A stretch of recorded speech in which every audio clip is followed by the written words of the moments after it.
Have you ever noticed that things are not always what they seem to be? How many of you have seen optical illusions like this on the internet? Have a look at the orange dots. Which orange dot is bigger? What would you put your money on? Which one's bigger? The right one definitely looks bigger. Would that be a fair comment?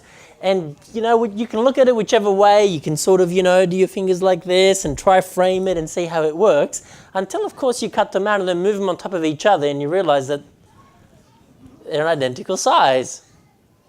Just because people see or believe certain things, and just because the majority believe something doesn't always make it true. There was a long time where scientists and academics and philosophers thought that if you had two objects of different weights and you were to drop them from an elevated position, which one would hit the ground first? What do you think would hit the ground first, the heavier object or the lighter object? Well, the heavier object. Everybody just assumed that was just the way it was. So, of course, if you had a bowling ball that was 10 kilos and a bowling ball that was 5 kilos, the heavy one would reach the ground first. Until, of course, a guy by the name of Galileo Galilei comes along. And what does Galileo Galilei have to say about that? He says if you take a 10 kilogram bowling ball and a 5 kilogram bowling ball and you drop them from the Leaning Tower of Pisa, which one hits the ground first? Well, he said that they both were going to hit the ground at exactly the same time. And of course, what did the crowd think about that? Crazy, preposterous. In fact, they were thinking of actually executing him for spreading such lies. Can you imagine that? Deceiving children. Until, of course, he took two weights, climbed up a tower, whether it was the Pisa Tower or not, we'll leave that to the historians. He climbs up the tower, there's a crowd watching, and he drops the two metal pieces at the same time. One's heavier, one's lighter, and they hit the ground at the same time. What did they accuse him of? Witchcraft. Things are not always what they seem to be. For almost 2,000 years, humanity believed that spiders were insects. Why do they believe that? Because a very famous philosopher and scientist by the name of Aristotle, around 300 BC, said that spiders were insects. Why are spiders insects? Because they have 6 legs. Right? And all insects have 6 legs, and since spiders have 6 legs, then spiders are insects. For around 2,000 years, that was generally accepted, until a guy by the name of Jean-Baptiste Lamarck, he comes on the scene, 1700s, 1800s, and he does something that nobody had done for 2,000 years. What did he do? He actually counted the legs of spiders. And he was shocked. He couldn't believe it. 2,000 years later, wow, spiders have 8 legs. Maybe the one that Aristotle counted, maybe it was an amputee, right? It just lost 2 legs and it threw off science for 2,000 years. Things are not always what they seem. I received a phone call yesterday from a very good friend of mine. He's driving up to some meetings from Newcastle up to the Gold Coast. He's in the car with his family and he gets a phone call. And it has it on speakerphone, right? Because he's driving, he's not talking on his phone while driving. He does the right thing. And the phone call, there's someone from the ATO rings up and says, we've been looking at your account. We've been tracking your tax returns for the last 2 years. And we noticed that there are some irregularities. You've been cheating on your tax. We've got an arrest out, a warrant for your arrest. And unless you pay this particular fee instantly, next time you bump into a policeman, they're going to arrest you. He was really worried. He said, give me a minute. He put that on hold, rang up his accountant, rang the police station. It was a hoax, right? Things are not always what they seem. But if we fall for hoaxes or for errors, what could potentially happen to us? We get robbed, we get hurt, we lose, we suffer. That's why when we care for others, we try to warn them about potential hoaxes and lies and things that are not true. And you come to the New Testament, and again you see Jesus utter these words, therefore be ready. And Jesus warns people about what is to happen on earth before he comes back the second time to take us home. Why would you warn someone of anything? Why do we warn children about not touching the oven, about not drinking dishwashing liquid as pretty as it is? To protect, out of love. We don't warn to criticize or to complain or to scare people. The reason I warn my children is because I want to keep them safe. I love them, I care for them. I don't want them to be deceived, to be hurt, to be harmed. One of the things that Jesus warns about is related to truth, to spiritual truth. This was something he said to religious leaders back then. In vain they worship me, teaching as doctrines the commandments of men. Jesus warned people and told them that, just because someone uses spiritual or religious language is not adequate when they're teaching things that are man-made or human commandments rather than the things that God teaches through the Bible. Just because there is a church building, just because there are nice stained glass windows, just because people say some right words does not make it true. Why are hoaxes so effective? Why do people get deceived by phone calls from the ATO? I was talking to my friend and I say, how didn't you know it was a hoax? He said they knew my address, they knew my family details, they knew so many personal things they knew the name of my accountant, and they said they'd already spoken to my accountant. So the deception is really close to the truth. I mean, if someone came up to you and said, hi, if you got a phone call and they said, hi, I'm scamming people today, could I have your credit card details? How many people would say, oh, you got me, here they are? No, a scam has to be really close to the truth. And if you wanted to deceive people, last night we talked about Lucifer, the enemy of humanity, the devil, the serpent. If he wants to deceive people, how is he going to deceive people?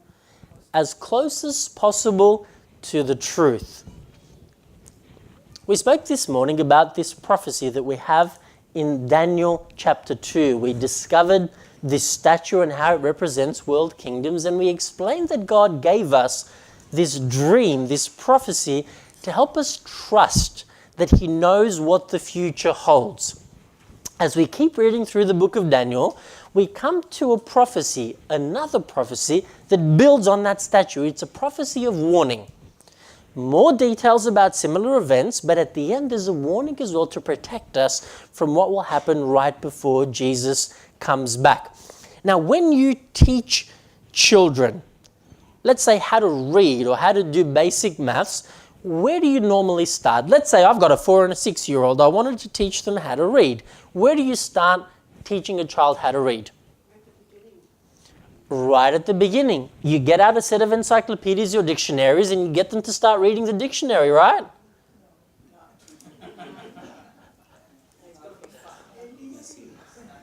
Why not? What's wrong? The dictionary has everything from A to Z. Don't you want children to learn everything from A to Z? What do we start with? We start with the basics. Before we even get to 2-letter words, we start with single letters and we teach them the basics. And so what we find in the book of Daniel is God taking us on a journey. Daniel 2 with a statue are the basics. And then you go to several chapters later and we start to get more insights, more details, and we start to get to some significant warnings that God gives out of love to protect us. We've got Daniel 2, that's the basics. Now we're moving to Daniel chapter 7, where we hear another prophecy that builds on Daniel 2. It's like starting with letters. This story, this prophecy are the basic building blocks, the alphabet. Now we're starting to move into words, something a little bit more difficult, a little bit more interesting. Daniel has a dream and he recounts what he sees. Daniel spoke saying, I saw in my vision by night, and behold, the 4 winds of heaven were stirring up the great sea.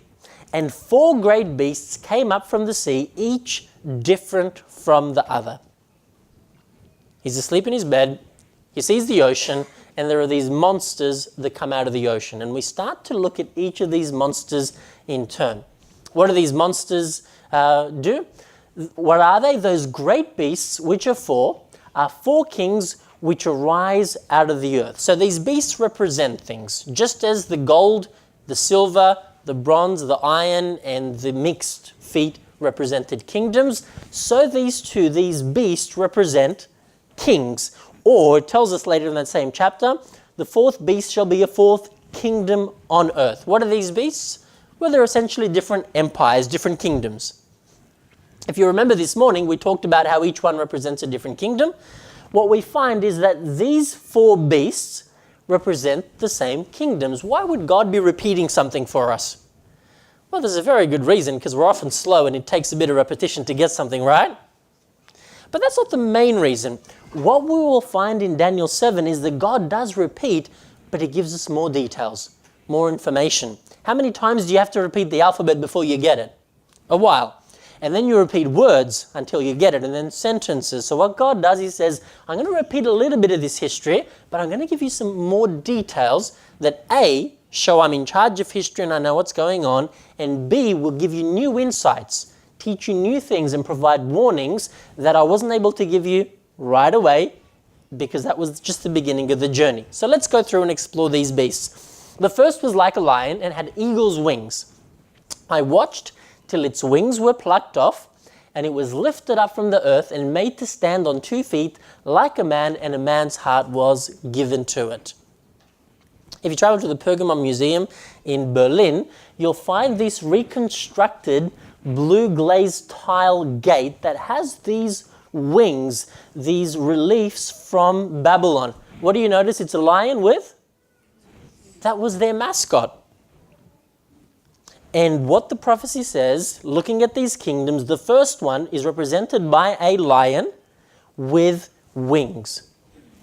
Going back to the same history we saw in Daniel 2, Babylon ruled the world. The head of gold represents the wings, the lion with wings. A ferocious animal, wings in biblical times represented speed and swiftness. But it says something interesting. At one point in time, the wings of this lion are plucked. What's going on? Remember, there are several beasts that we see in Daniel chapter 7. And it said that this beast loses its wings, and instead of a lion, it has the heart of a man. What happened to Babylon? We talked about this morning. After Nebuchadnezzar dies, is Babylon still a ferocious lion, terrorizing its neighbors and conquering the world? No. Its wings are torn off. It loses its speed, its swiftness. And instead of being a lion among beasts, it becomes a man among beasts. And how long do you think a man would survive surrounded by a lion, a leopard, and some monster? Not very long. And that's exactly what happened to the Babylonian Empire. Within years of Nebuchadnezzar dying, it spiraled into a party. It was conquered by the Medo-Persians, and this mighty lion that ruled the world became like a man amongst wild beasts, and it was torn to pieces. God is giving us extra details to say, hey, I know the future, and I'm telling you what happened so you can trust me with your future. The description of the next beast. And suddenly another beast, a second, like a bear. It was raised up on one side and had 3 ribs in its mouth between its teeth. And they said thus to it, arise, devour much flesh. The next kingdom after the lion was Medo-Persia, as we looked at it before. And it's interesting because it's sort of lopsided. It's standing on one side. And what we know about the Medo-Persian Empire is that initially the Medes were the stronger kingdom in the coalition, and then the Persians ended up being stronger. And you have this bear that's sort of lopsided. One half is rising higher, is more prominent than the other. And it tells us it had 3 ribs in its mouth. If a beast represents a kingdom, what do you think a bone might represent or could represent? When do you see animal bones? If you're seeing an animal bone, what's likely happened to the animal? The animal is no longer an animal. It's bits and pieces, right? And what we know from history is that as Medo-Persia is rising up to become a major world empire, Babylon was the initial empire. There's Medo-Persia. It's also starting to take over territory. And there are 3 kingdoms that are trying to take over the top spot in world affairs that Babylon held. There was Lydia, Egypt, and Medo-Persia. What does Medo-Persia do? First it conquers Babylon, then it conquers Lydia, then it conquers Egypt. It conquers 3 nations that were all vying for supremacy to become the next superpower of the world. How many ribs does the bear have in its mouth? Exactly 3 ribs, because it conquered 3 nations to rise to world superpower status. After this I looked, and there was another, like a leopard, which had on its back 4 wings of a bird. The beast also had 4 heads, and dominion was given to it. The next empire that comes along on the world scene was the Greeks, led by Alexander the Great. And it's described as a leopard. That's an interesting choice. Lions and bears are maybe a little bit slower, ferocious animals, definitely scary. The leopard mightn't be as scary, but it's definitely fast. A leopard with wings. We know that under Alexander the Great, the Greeks conquered the known world in just over a decade, incredibly quick. They didn't have tanks, they didn't have aeroplanes, they didn't have cars. They conquered the world on foot in 10 years. How long would it take to conquer the world now with all the weapons that we have, with all the technology, with all the vehicles? I don't think anybody could do it in 10 years. They did it in 10 years, incredibly fast. Now it tells us something interesting. This beast has 4 heads. A beast with 4 heads, which direction could it go in? Would it go in? Which head decides where to go? What happened to the Greek Empire? It was extremely swift in conquering the known world, and when Alexander died, on his deathbed, they said to him, "Who will rule in your stead?" What did Alexander say? He said, "The greatest." Now, which one of his generals was the greatest? He had about 100 prominent generals. And when Alexander said the greatest, the strongest, the mightiest, which general felt that they were the strongest, the mightiest, the greatest? Which one of the 100? Every single one of them said, "I'm the strongest, I'm the mightiest, I'm the greatest." How do you resolve that problem? They fought it out. They went to war. 100 generals, the Greek army basically turned in on itself, and they fought for about 40, 50 years. And after 40, 50 years, all the generals, most of them had died, and 4 generals who had been young, basically in their 20s generals when Alexander died, fought for 40 years. They were old men, and they decided what? You know what? We're too tired to fight. If we keep fighting, we're not going to be alive long enough to enjoy it. So these 4 generals split the Greek Empire into 4 kingdoms. How many heads does the leopard have? 4 heads. Because for most of its reign, the Greek Empire was ruled by 4 different kings, all in different places that got along under the umbrella of the Greek Empire. Who came on the scene after Greece? After this I saw in the night visions, and behold, a 4th beast, dreadful and terrible, exceedingly strong. It had huge iron teeth. It was devouring, breaking in pieces, and trampling the residue with its feet. It was different from all the beasts that were before it, and it had 10 horns. This beast is so ferocious, so monstrous, that it doesn't actually have a name. Basically, it's a monster that comes up, and we have a few descriptions about it. It terrorizes, iron teeth, and then something interesting, it has 10 horns. The Roman Empire ruled for about 600-700 years, the known world undisputed. After its reign of terror and its rule with an iron fist, the Roman Empire disintegrated, and it split into roughly, guess how many other nations? You'd be right to say 10, into 10 other smaller nations. Here is a beast that has 10 horns, each horn representing a smaller nation or a smaller kingdom in the midst of this wider Roman world. It had huge iron teeth. It was devouring, breaking in pieces, and trampling the residue with its feet. It was ferocious, but then it tells us that it was different from all the beasts that were before it, and it had 10 horns. Here we have the known world as it was that breaks into these 10 minor kingdoms, minor empires. What happens next? I was considering the horns, and there was another horn, a little one, coming up among them, before whom 3 of the first horns were plucked out by the roots. There's 10 horns, and a new horn comes up. It's only small, but as it rises and grows, it displaces 3 of the other horns. And there, in this horn, were eyes like the eyes of a man, and a mouth speaking pompous words. a large portion of Daniel 7 deals with this, what we will refer to as a little horn.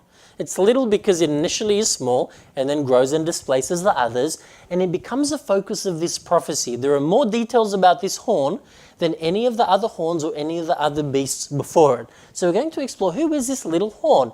What does it do? It does some interesting things. It has eyes like a man. It has a mouth that speaks pompous words. Let's start to recount or identify some of the characteristics. Here is this little horn. It arises or comes up from those 10 major kingdoms. But those kingdoms arose after about 476 AD, because that's when the Roman Empire collapsed and broke into 10. Roman Empire collapses, there are 10 nations. After these 10 nations exist, a little horn comes up on the scene. And it's really important. God is giving us a warning about world history and what to watch out for. It tells us it had eyes like a man. What does that mean? Well, for us, eyes like a man, it probably doesn't have any significant or special meaning. But for someone reading the Bible 2,000 years ago, that was a really interesting way of describing a particular person. In the Old Testament, the first half of the Bible, prophets were often called seers, from the concept of seeing, because they could see with the eyes of God. They would see, or God would show them things that were divine, that were supernatural. So they were called seers because they did not see with eyes like a man.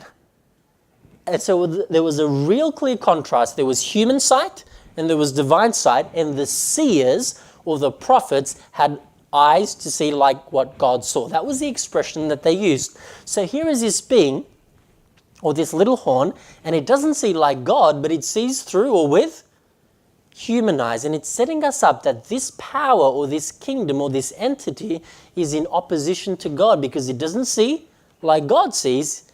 It sees purely and solely in human, selfish terms. Daniel 7 gives us a few more clues about this little horn entity or power.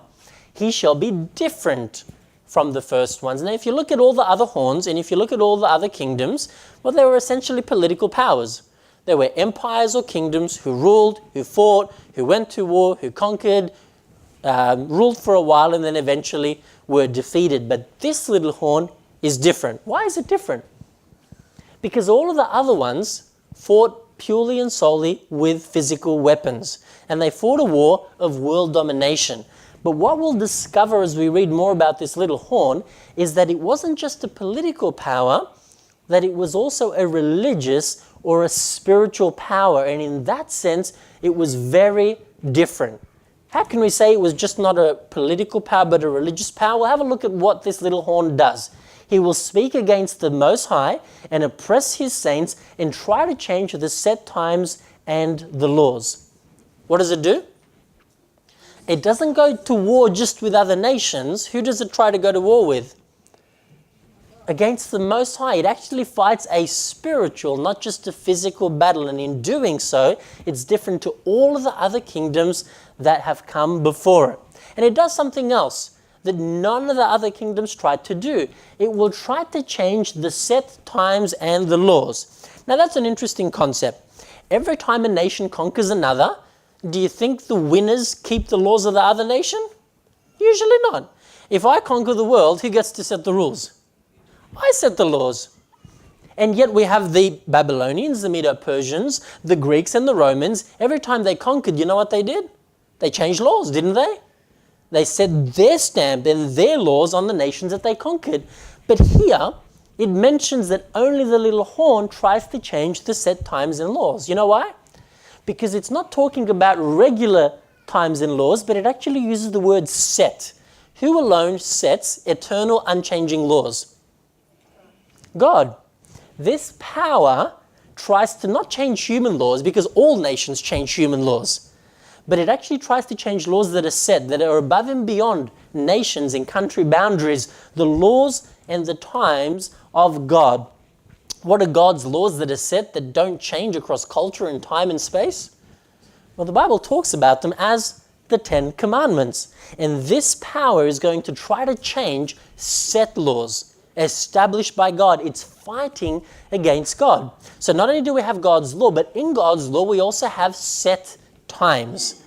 Times that God has set that He's marked out as saying this is significant and this is special. In the fourth commandment, you'll find these particular words. Remember the Sabbath day to keep it holy. God created the seventh day as a specific holy day of rest, and this entity is going to try to change God's law and God's times, the times that He has set aside as special. Now, we're going to talk more about the Sabbath next week as well, but an introduction to what we're looking at. This power, it arises among these 10 nations.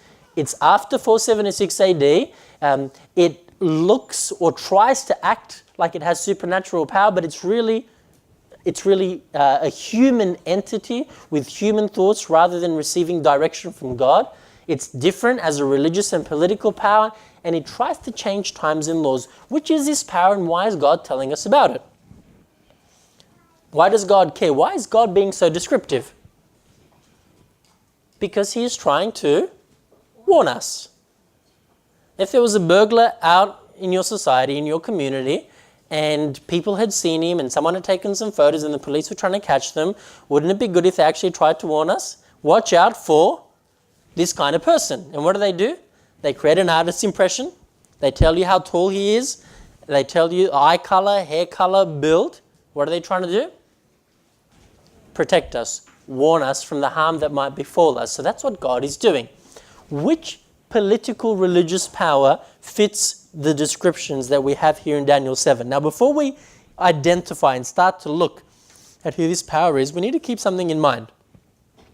The Bible is talking about a religious political system, not about a person or a specific individual when we look at it here. So as we try to identify who this little horn is, we shouldn't start to look at people and say, oh, you must be part of it, or you're the little horn, or you're within the little horn entity. That's not what God is doing. Let me give you an example. My mother grew up in a communist country. Like I shared this morning, do I think communism is a good or a bad political system? It's a rubbish political system that hurts a lot of people. Now, she grew up there. She wasn't a Christian as she grew up. And as all kids did, she joined the Communist Party because that's what you had to do. Does it make my mum an evil person because she joined the Communist Party? No. When I have an issue with communism, it's against the system, not the people. Are the people living under the oppression of communism today? Yes. When I say communism is bad, am I saying bad things about those people or about the system that they're suffering under? It's about the system. So we're about to look at a system. Remember that. It's not the people that are involved or that have been part of it, but purely and solely a system that is opposed to God, His laws, and His times. Who is that little horn? Let's do a little bit of background as we build up to understand who this little horn is. The Bible talks about the Sabbath, and encyclopedias tell us that the Sabbath simply is a Hebrew word signifying rest. Okay, so the Sabbath comes from Judaism or from the Hebrews, and it simply is translated as rest. Now, what we find is much of the Christian world celebrates Sabbath, not on the seventh day, according to what the commandment says. Remember the Sabbath day, the seventh day, to keep it holy, but on Sunday. What's Sunday? Well, Sunday was a name given by the heathens to the first day of the week because it was the day on which they worshipped the sun. So we have many Christians today who say, well, you know, Sunday is a sacred holy day, but what we find throughout history is that Sabbath was the day God set aside as special in the Ten Commandments, and Sunday is one that today is generally accepted as the day that Christians should worship on. Just because everybody accepts something as truth doesn't always make it so. Think back of the spider. 6 or 8 legs? 8. It just took us 2,000 years to count it. How did we go from Sabbath, Saturday, to Sunday? As Christianity became popular throughout history, Christians were at times persecuted by the Roman authorities and at times left alone. More often than not, they were left alone. But a group of people that were not left alone were the Jews, because the Jews often rebelled against Roman authority and Roman power. Now, how could you tell when someone was Jewish? Because Jews kept Sabbath. They didn't fight, they didn't go to work, and you always knew when there was a Jew in town or a Jewish synagogue because the Jews didn't open their businesses and went to the synagogue or church on Sabbath. Now the Jews were quite rebellious, and the Romans would often persecute the Jews and eventually pretty much destroyed the Jewish nation. But the Christians also kept Sabbath. Only the Christians weren't rebellious, and the Christians were trying to live in harmony and peace. Orphanages and hospitals were often established by Christians. So a number of Christians said, we don't want to be mixed up in persecution against the Jews because we're not rebellious. We're good citizens of the Roman Empire. We want to do well. We want to help and support others. We're not picking up weapons to fight. But we get picked on just because we keep the Sabbath. So some Christians said, you know what we're going to do? We're going to stop going to church on Sabbath, on Saturday. We'll have worship at home. And when will we go to church? We'll go on Sunday because that's when the pagans go to church as well, on their day of the sun, when they worship the sun. And that way, nobody's going to persecute us because they think we're Jewish. And so a few Christians, not many, did that. A few did that. And over several hundred years, what we find is they said, well, you know what? We can even say we're going to church on Sunday because that's when Jesus raised from the dead. We keep Sabbath at home because that's what God says. But on Sunday, we'll just celebrate the resurrection and we'll go to church like all the other pagans as well. Along comes Constantine around the 300s. Who was Constantine? He was a Roman emperor who comes to the throne of the Roman Empire while the kingdom is starting to struggle. And he wants to unite the Roman Empire. How can he unite the Roman Empire? Well, there are a lot of Christians now who are starting to keep Sunday, and the pagans are keeping Sunday. And he says, I have an idea. Why don't we just get everybody to become Christian and keep Sunday, and then we'll have a united Roman Empire because our religion will unite us.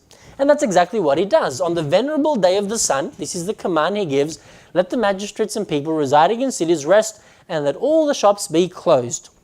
Now notice what he says. He doesn't say on the Lord's day, or on the day that Jesus rose from the dead. What does he actually say?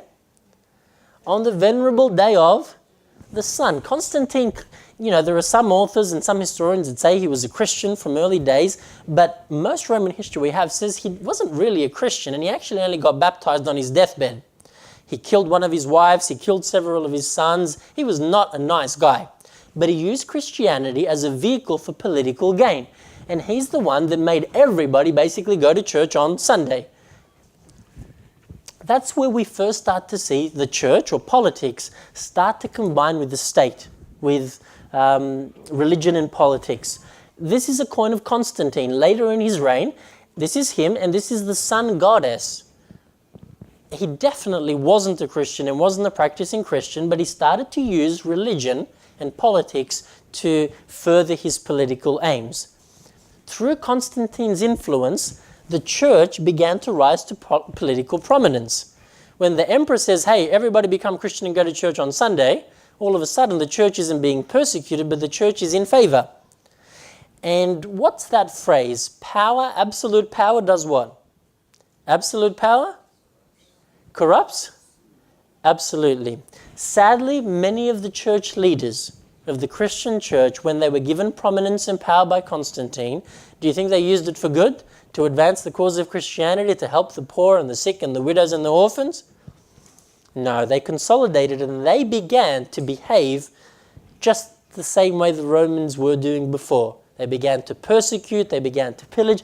Christian leaders began to kill other Christian leaders who didn't agree on finer points of doctrine.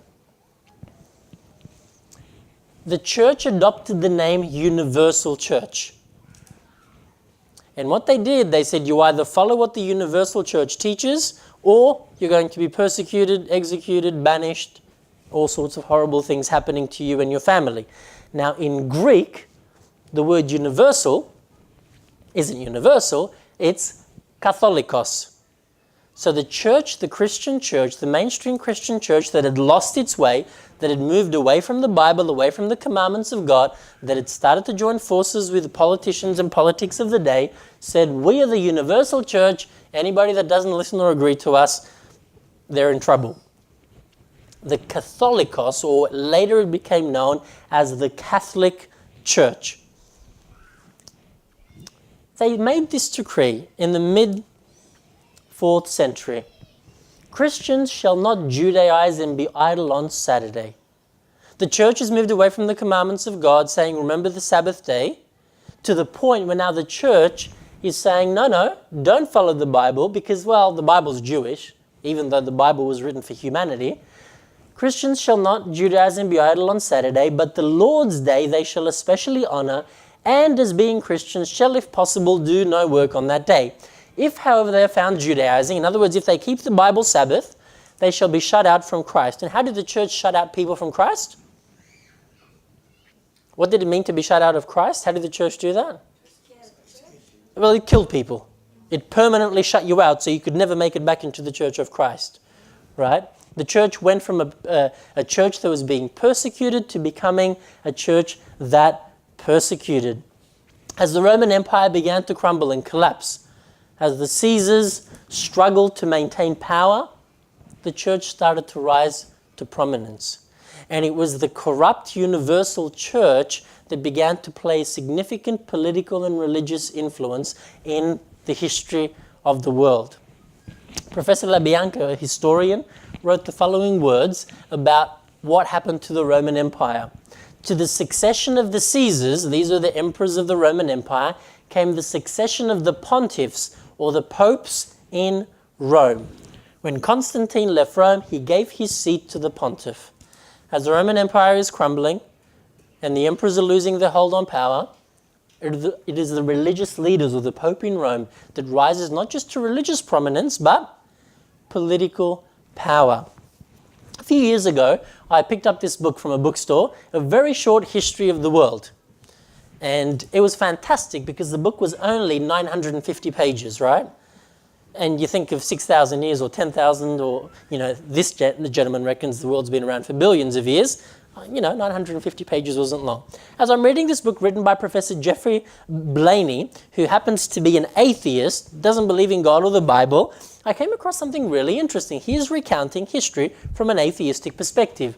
He says, above all, the last phase of Roman history gave the official blessing to Christianity. Here was a launching pad more powerful than that available to any other major religion in the world's history. Why did the Roman Empire decline? The rise of Christianity. Now, this isn't a Christian author. This is an atheist. You read his book, he's an avowed atheist. He taught at Melbourne University for a while. I think he's passed away recently. So what is he saying? Rome crumbles. Who comes up? Christianity and the Christian leaders. The sad part was the Christianity that rose to prominence was not a biblical Christianity. It was a Christianity that had started to mix truth and error, politics and religion, and a Christianity that had started to hurt people instead of save people. Another encyclopedia, Stanley, says the popes filled the place of the vacant emperors of Rome, inheriting their power, prestige, and titles from paganism. The papacy is but the ghost of the deceased Roman Empire sitting crowned upon its grave.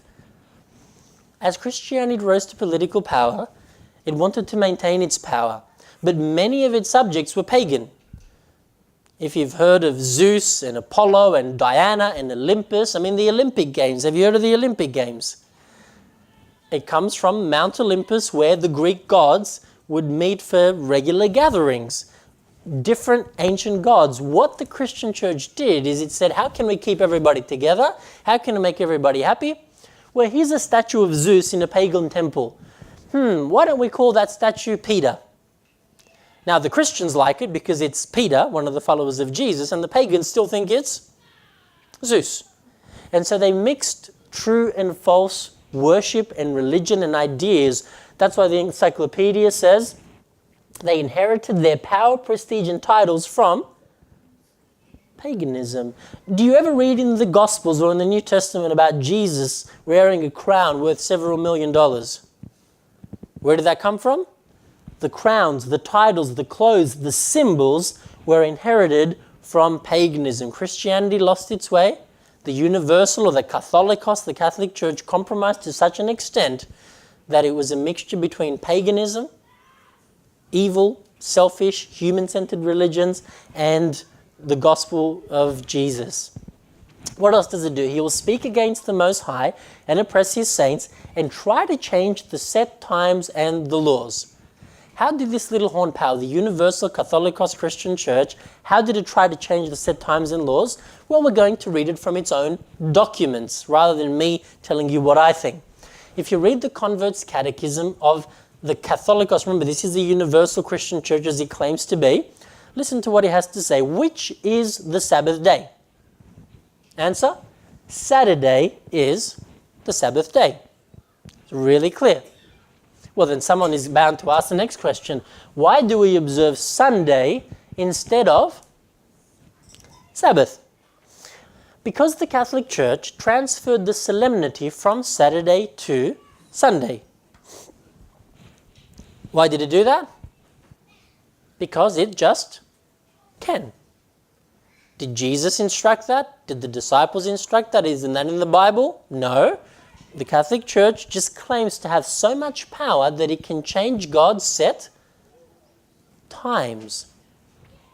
From the Catholic Encyclopedia, the Church, after changing the day of rest from the Jewish Sabbath, now we'll talk about the Sabbath next week, but the Sabbath was never a Jewish institution.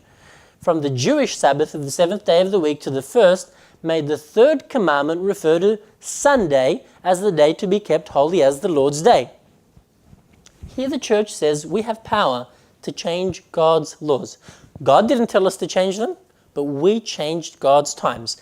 Something interesting though, notice it says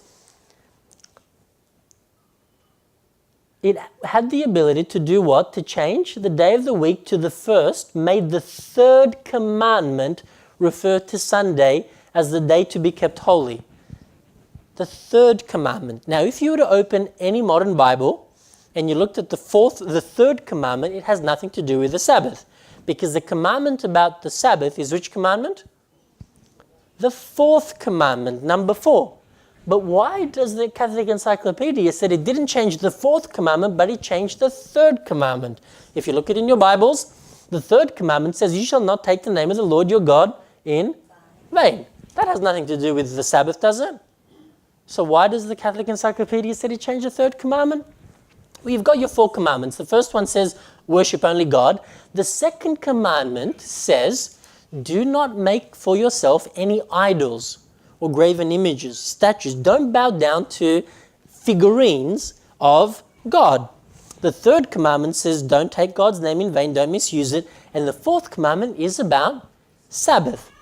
Now, the Catholic Church says it changed the third commandment about the Sabbath. Isn't that a bit confusing? When the fourth commandment is about the Sabbath? Well, what the Catholic Church did is it tried to change not just the times, which is the Sabbath, but it tried to change God's law. What did it do? Well, it said, we don't like the second commandment. Why don't we like it? Because the second commandment says, don't bow down to idols, to images, to statues. But remember, when Christianity or the Catholic Church tried to get pagans to join in, what did it do? One of the good ways to attract them by offering them the same idols, but changing the names. So what do you do with that? You can't have a commandment that says a lot of things you're doing are not good, while still trying to bring in all the pagans, all the people who bow down to little garden gnomes and statues and idols. So what the Catholic Church did is deleted the second commandment from God's unchangeable law. Well, then you still need to have 10 commandments. You can't have the 9 commandments. That doesn't have a good ring to it, right? So what they did is they split the 10th commandment into part A and part B. That way you still have 10 commandments, we skip number 2, and well, let's just pretend that never happened. So if you go to a Catholic encyclopedia or Catholic Bible or Catholic Church, the third commandment says remember the Sabbath day, and number 9 and 10 says don't covet your neighbor's wife and don't covet your neighbor's goods. Even though in the original commandments and in the Bible that everybody else reads, these two are just one commandment. No other being, no other power, no other kingdom has ever tried to change God's times and laws. They change human laws, they change human times, but not God's ones, except for this little horn power or entity. Listen to what a famous Catholic apologist, a scholar in the Catholic Church, has to say. Fundamentalists, these are Christians, essentially saying people who call themselves Christians meet for worship on Sunday. Yet, there is no evidence in the Bible that corporate worship was to be made on Sundays. Notice what he's saying? Here's a Catholic scholar who says, they go to church on Sunday, but why are they going to church on Sunday? He says, well, it's not the Bible. The Jewish Sabbath or day of rest was, of course, Saturday. The Bible talks about Saturday as Sabbath. It was the Catholic Church that decided Sunday should be the day of worship for Christians in honor of the resurrection. So it is the church entity that makes astounding changes, not because God said so or Jesus said so or the disciples said so, but because the church says so. Remember what we read at the beginning when Jesus said, in vain they worship me, teaching for truth or for doctrines the commandments of men. Cardinal James Gibbons, another famous Catholic scholar, says you may read the Bible from Genesis to Revelation and you will not find a single line authorizing the sanctification of Sunday. The scriptures or the Bible enforce the religious observance of Saturday. So the choice really comes down to, who will we follow? Will we follow the Bible? Will we follow what God has written, what God has said? Or will we follow what humans have said? And what's the problem with following what humans have said? Why is God so particular and so clear and maybe even so blunt on this point? Why? If you're lied to and if you're deceived, what will happen to you? What will happen to me? We will be harmed. God is warning us so that we don't get in trouble, so that we don't go through pain, so that we don't get harmed. God is saying, follow my instructions and you will live. Follow human tradition, human ideas, and you will end up in peril and in strife, and you will ultimately be the one that loses out. Another Catholic document. This is an official Catholic publication. Sunday is founded not on scripture, but on tradition, and is distinctly a Catholic institution, not a Christian institution, but it's the church's institution. The church is above the Bible, and this transference of Sabbath observance is proof of that fact. The reason why we're going through this is because God, through the Bible, is warning us that this will happen. There will be an entity that will try to change God's laws and times, and here we have it admitting and recognizing that it is above the Bible. When you follow the Universal Catholicos Church, what you're doing is you're saying, we're going to put aside God's word and we're going to follow what humans think is right. Another Catholic document, Canon and Tradition, says the authority of the church could therefore not be bound to the authority of scriptures. In other words, the church has its authority because it just does nothing to do with the Bible.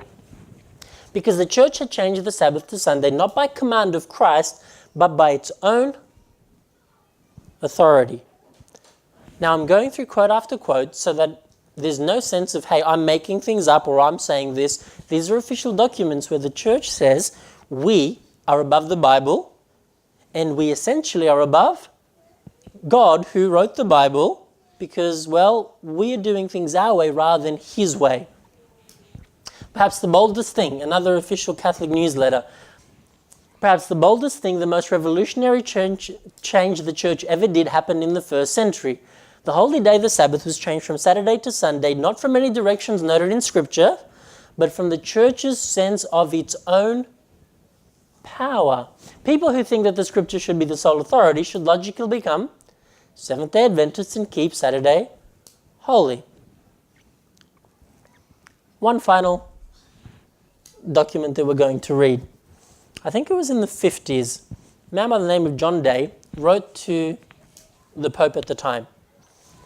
Listen to the letter that he sent. Dear Sir, is the accusation true that Protestants accuse you of? They say you changed the seventh-day Sabbath to the so-called Christian Sunday, identical with the first day of the week. If so, when did you make the change and by what authority? This is a Catholic member, a Catholic church member who writes to the Pope and says, hey, some people are saying you made some changes. Is this true? And if we did change it, who gave us that authority? This is a sincere man who just wants to know what his church is doing. Now, the Pope didn't answer because he doesn't write personal correspondence, but one of the senior cardinals wrote back on behalf of the Pope and the Church. Dear Sir, regarding the change from the observance of the Jewish Sabbath to the Christian Sunday, I wish to draw your attention to the facts. that Protestants who accept the Bible as the only rule of faith and religion should by all means go back to the observance of the Sabbath. The fact that they do not, but on the contrary observe Sunday, stultifies, in other words, belittles or makes them look silly, stultifies them in the eyes of every thinking man. We Catholics do not accept the Bible as the only rule of faith. Besides the Bible, we have the living church as a rule to guide us. We say, this church, instituted by Christ to teach and guide men through life, has the right to change the ceremonial laws of the Old Testament.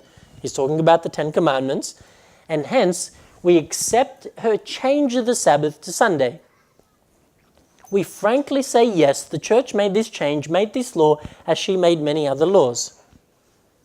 The little horn power that God is warning us against tries to do what? To change set times and set laws. What did we just read? We changed God's laws. God's laws and God's times. We also say that of all Protestants, the Seventh-day Adventists are the only group that reason correctly and are consistent with their teachings. It is always somewhat laughable to see the Protestant churches in pulpit and legislature demand the observance of Sundays, of which there is nothing in the Bible. Cardinal Peter Tramer, 1954.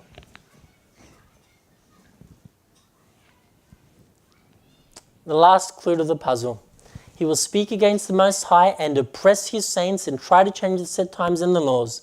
The holy people will be delivered into his hands for a time, times, and half a time. As I watched, this horn was waging war against the holy people and defeating them. This power is going to persecute for a time, times, and half a time. I'm going to go through this quickly, and at the end there's an opportunity to ask some questions and to explore this deeper. But it gives us a very, very specific time frame. How long will God's people be persecuted? A time, times, and half a time. What is a time? In Jewish literature and understanding, a time simply meant 1 year. That's how they work things out. If you said, I'm going away for a time, that meant I'm going away for a year. 2 times would have been 2 years. In the Jewish calendar, a year had 360 days. They hadn't worked out the 365 and a quarter days that we have today. So, this power is to persecute God's people for a time. Times is a direct, like a couple, which is 2 years, and half a time. 360 days, 720 days, 180 days. And when you add all these days up, you get 1,260 days. That's how long this power was going to persecute and oppress the saints, God's people. Now, in biblical prophecy, we have symbols. Remember the beast that we looked at earlier? What did the beast represent? They represented kingdoms. The statue with the head of gold, the different elements represented different kingdoms. And in the Bible we find something interesting, both in Ezekiel and Numbers. When we read prophecy, it tells us that a day equals a year. So when you see in Bible prophecy a day, it means a year. When you see in Bible prophecy a beast, it represents a kingdom. So come back to this chart that we had. We're told that this power is going to persecute or oppress God's people for 1,260 years. 1,260 days, 1,260 years. What do we know when we look through history? We know that the Catholic Church, after the time of Constantine, rose to increasing prominence, and by 538 AD, it defeated one of the last barbarian groups, and the Pope in Rome became the strongest political figure in the known world. There were other kingdoms, but when kings rose to power, they had to ask the Pope for permission. When kings did not listen to the Pope, they were deposed. And during this time, how did the Church and the popes treat anybody that disagreed with them?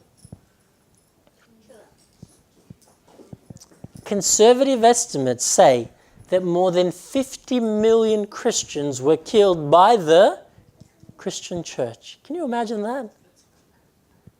Liberal estimates say it was up to 200 million people. Why did the Christian Church kill Christians? because there were Christians who chose to follow the Bible instead of what the universal Catholic Christian Church was teaching. And the church that tried to change God's times and laws, instead of embracing the Bible, persecuted, killed, exterminated tens of millions of Christians. From 538 AD, traveled 1260 years through time, just as the prophecy said, times and half a time, and we get to 1798 AD. What happened in 1798 AD? Napoleon, who at the time was trying to conquer the world himself, sent his general Berthier, who took the Pope prisoner. And the Catholic Church lost its power and prestige and its head of state. It was the last time the Catholic Church was able to persecute and kill Christians for simply following the Bible. With incredible accuracy, God warns us against this power that is to rise before the end of time. It gives us incredible characteristics that we can check and match and tick off with history. And God says to us, you have a choice to make. You can choose to follow what the majority say, what the crowd says, what other systems and institutions and churches say. And when we follow human laws instead of God's laws when it comes to faith, what is going to happen to us? We're going to be deceived and we're going to end up in strife. We'll talk more about that next weekend, about the Sabbath and about some of the things the Bible warns us in relation to this little horn right at the end of time. But God is inviting us to make a choice between the Bible or tradition, human laws. Will we choose to follow Jesus, who lived and died and rose again, who gave his life for us, or will we subscribe to human tradition? The Bible or tradition, Jesus or religious leaders, who will we follow? Follow Jesus and he says you shall have life. Reject Jesus, stick to human ideas and teachings, and without a doubt, every single time, we end up in strife and in pain. It's not a difficult choice, but it's one that we need to be aware of. Now, next Friday night at 6:45, we're going to spend more time looking and exploring the Sabbath. Why is it such a big deal? Why does it matter? This afternoon we've talked about a counterfeit. We've talked about an attempt to change God's laws.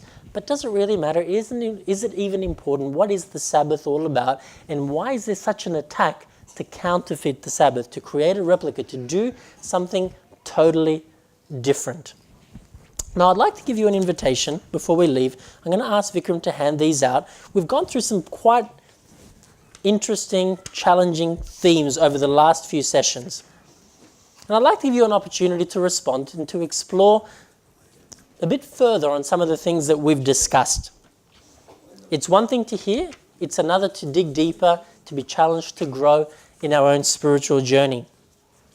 And the card that you've got here has a couple of responses, a couple of invitations that I'd like to leave with you before we finish this afternoon. Thank you very much, friends, for handing them out, and there are some pencils coming along as well. The first one says, I am grateful for what Jesus has done for me and want to accept and follow him as my Savior and friend. Over the last few sessions, we've talked about a God who knows the future, a God who is good, a God who has a way out and a solution out of the evil and the pain and the suffering that the devil has inflicted and that humanity inflicts on itself. If you'd like to follow Jesus, to know and to experience Jesus more, just tick that box there. The second one says, I want to experience the gift of the seventh-day Sabbath by making it a special day for relationships with God and with others. If you'd like to experience and have the Sabbath as part of your life, put that there. This isn't binding you to do anything in particular, but just saying, I want to make a commitment to start moving in this direction. Next Friday night, we're going to spend far more time looking at the Sabbath as well, but we've started the journey this afternoon. The third box there says, I have some questions and would like to study the Bible further. If you'd like to know more about some of the topics we've looked at, if you have some other questions that we haven't even touched on yet, just tick that box there. And the fourth one says, I would like some further resources on the Sabbath. And if you'd like to do that, just tick that there. Put your name, address, phone and email, the best way to contact you. Pastor Vikram and his team here are more than happy to contact you, to get in touch with you, to share some resources, to affirm your decision, to encourage, empower, and help you on your journey as you choose to know, to love, and to follow Jesus. And what I'll invite you to do is, as you fill those in, tick the boxes, fill in your details. Pastor Vikram is going to be at the door on his way out. Just leave it with him, and then him and the team are able to follow up with you afterwards. It's been really good to have you here for the last 3 sessions. And I know, especially this one, we've just flown through quite a lot of things. So feel free to fill those in if you have some questions. Next week, we're on at 6:45 on Friday. And then on Saturday, we're on at 10:45 again. And at 2 p.m., like this week, there will be a lunch provided for those that would like to stay as well. Let's just pray together before we finish up. Father in heaven, we thank you for your word that continues to point us in the right direction. We thank you for the good news of your soon return, the hope that you give us in salvation. And we thank you, Lord, for the warnings that you give us, for trying to show us that there are human ideas that can lead us away from you and that can cause harm and damage to our personal and eternal lives.